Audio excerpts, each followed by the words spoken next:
অর্থ আত্মসাৎকারীদের স্থানীয় সম্পদ অধিগ্রহণ ও বিদেশে পাচারকৃত অর্থ দেশে ফেরাতে কাজ শুরু হয়েছে বলে জানিয়েছে অন্তর্বর্তীকালীন সরকার।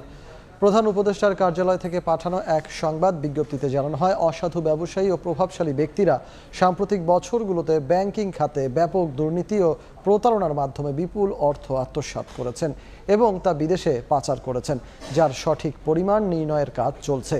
আর এ অর্থের পরিমাণ লক্ষাধিক কোটি টাকার উপরে বলে ধারণা করছে অন্তর্বর্তীকালীন সরকার। দুর্নীতি ও অর্থ পাচারের সাথে সংশ্লিষ্ট ব্যাংক ও আর্থিক প্রতিষ্ঠানগুলোর সংস্কার কার্যক্রম শুরুর তথ্য তুলে ধরে বিজ্ঞপ্তিতে বলা হয়, নতুন ব্যবস্থাপনা কর্তৃপক্ষের মাধ্যমে আত্মসাৎকৃত অর্থের প্রকৃত তথ্য সংগ্রহ করা হবে।